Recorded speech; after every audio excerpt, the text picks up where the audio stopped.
That's brilliant. It's absolutely brilliant. And my whole campaign is now tossed into the trash.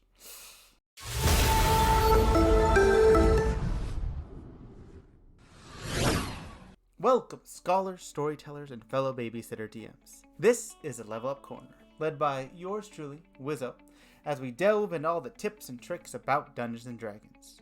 Today's topic is what to do when your players outclass you. Now, if your players outclass you by a bit of luck, a once-in-a-lifetime thing, then there are 3 rules you need to abide by. The first is to go with it.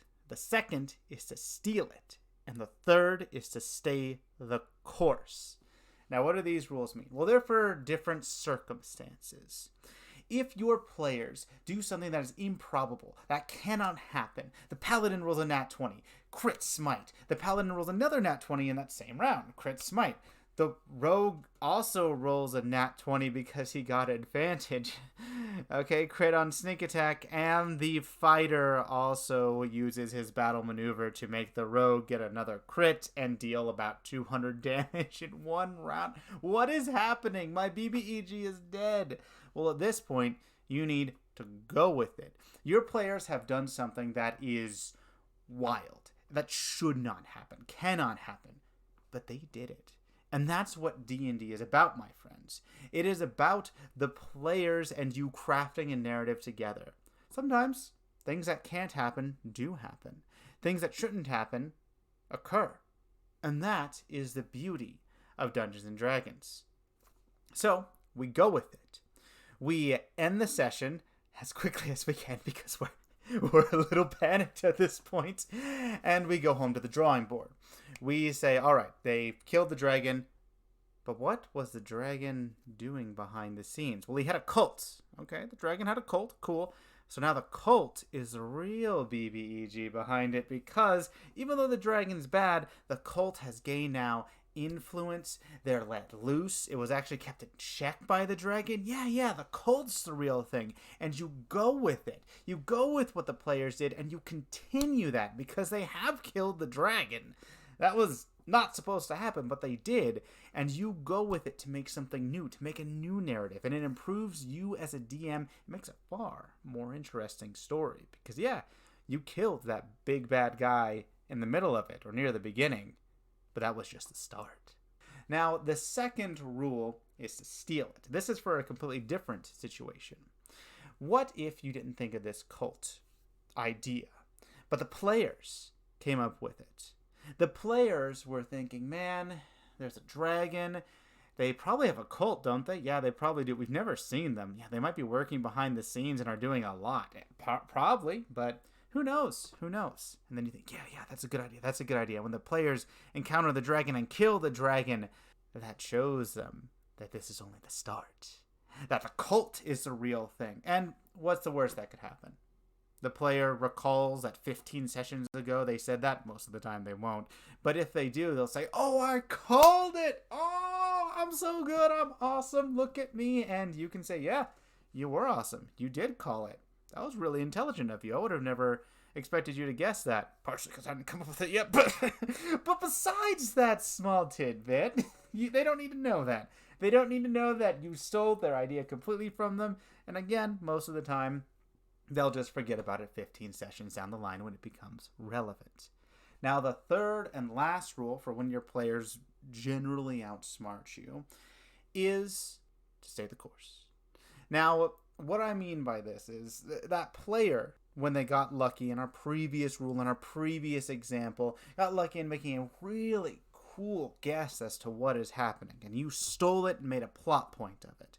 What if you had that plot point originally, and they already guessed that the dragon is only a front, that the cult is really the culprit behind it? Well, most storytellers don't like their stories being guessed halfway through. It feels bad. It feels like, I'm not a good storyteller. I'm only halfway through the story and they already know the entire thing? I need to change it up. And I can tell you right now, don't do that. We've seen what happens with stories that do this. A great example is Game of Thrones. People called the ending because of the foreshadowing that was there, and then they changed it and it became crap. That is the exact same thing that will happen to your campaign if you just change it completely. And this is if you've had foreshadowing, if you have built a narrative, if you have shown little tidbits or missions here and there about a cult working behind the dragon, a cult trying to help that dragon, and then you just 180 it. It doesn't feel natural. It doesn't feel right. If you have foreshadowed the story well enough, players can guess it halfway through. Almost all my players can, but they never do. That's the hard part. If your players ever foreshadow it, what's the worst that could happen? At the very end, they say, I called it! I'm so awesome! Oh, great me! Exact same thing which just happens when you steal an idea from them. Worst case scenario, they're just excited that they called it.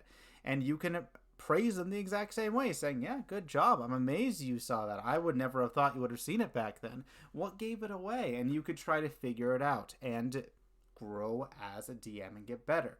Speaking of growing as a DM, there is an outclassing that these 3 rules don't apply to. And that is if the players completely outclass you as a DM on a consistent basis. Now, outclassing you here and there by figuring out a narrative structure or winning a lucky combat, maybe coming up with some great ideas, those are all times that your players outclass you in a natural manner. It happens every once in a while. We can't be perfect as DMs, and sometimes our players do something amazing. And that's what those 3 rules are for. But if you are a new DM and a player has a bunch of experience, that player has a decade's worth of experience, and you're just starting out, there might be some problems. If you think combat's going to go well when that player, here's that you're going to be playing in a dungeon, picks a kobold, is a sharpshooter, has yada yada, so they can't miss, well, and they're getting plus 10 damage every round, it gets ridiculous since they have advantage, so then you just go down this rabbit hole of, oh crap, I don't like this. There are some things you need to do. The first thing, my inexperienced DM friend, that you need to do is to not rely on fudging rolls. Now, I personally don't like to fudge rolls. I don't fudge rolls. I used to fudge rolls, but there's a problem that many DMs can succumb to. That problem is relying upon fudging your rolls. If, for example, I roll a 9 and I say, yeah, it was a 13 to hit, that's disgusting to some people, but understandable. You could say that, I'm making combat a bit more interesting, and they were winning it super easy anyway. So you're like, okay, we're going to make it a bit more interesting than just a slog, and that's how I'm going to do it. There are better ways, which we will talk about in the future, but for now, you do a small little fudge. But you do it again, and again, and again, until your players start to lose, and then all of a sudden you start rolling really low so they could live. Yeah, players see that. Players see when you fudge too much, and it's not a good idea. If you ever fudge dice, do it sparingly. Or fudge maybe some HP or AC before they know what it is. But you have to be very proactive with your fudging if you're going to do it, and you have to do it correctly. You cannot over-rely upon it, or it will cause problems. The players will see it, and everything bad will happen. So, my new or inexperienced DM friend, do not rely upon fudging. Very important rule that you need to have. Second, you need to communicate. You need to ask for help. Your first line of options is that you can ask other DMs out there. There are many wonderful places you can go and ask for help. You can go on Reddit. There are many subreddits out there. r/DM Academy, I believe, is a very good one that you can go to for help. They're usually very responsive and try to help you in any way that they can. You can go to levelupcorner.com. We have many different articles to help you in almost any situation. You could even go to Twitter. I know I'm recommending Twitter. What is this? But the TTRPG and D&D community on Twitter is actually very helpful and very open. I know there's some other stuff, but if you ask questions on a page or ask the D&D or TTRPG community, they'll actually answer it. So there's quite a few different avenues you have. You can even go on YouTube to try to figure out a specific problem that you have. Every DM, every game, and every campaign is different. You will have unique problems, and I cannot go over every single one in this video. We will be having more videos to hopefully touch upon what you're having problems with. But again, you need to go to these sources and find them out. But even still, there is a problem. Your campaign is your campaign. Every single campaign out there is different. And some of the advice you get may not be good advice for your campaign. Something that would happen normally, let's say in a campaign, for advice to improve combat is to have enemies come at the party from multiple different angles.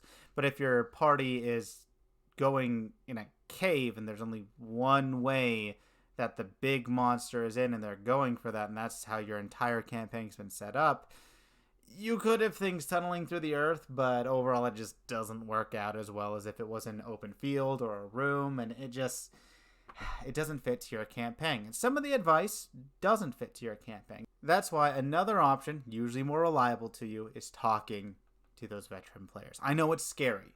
We don't want to give up the facade. We don't want to show our players that we are not perfect.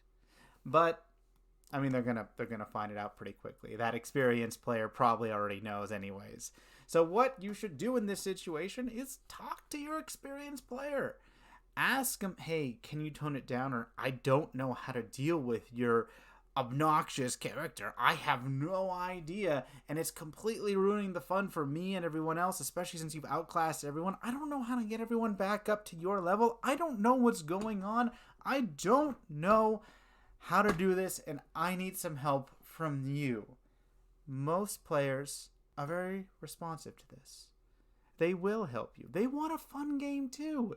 In the back of their mind, most players are just like, things have been too easy and it's not been that fun, and I don't know, maybe I should focus on something different. Maybe I should be a bard that doesn't want to fight. A pacifist bard who's like a cleric but doesn't believe in God. It's like, I don't know why this concept came to your mind, but you're an experienced player. You can have fun with it, and it's not going to break the game. Talking to your players can usually result in that solution.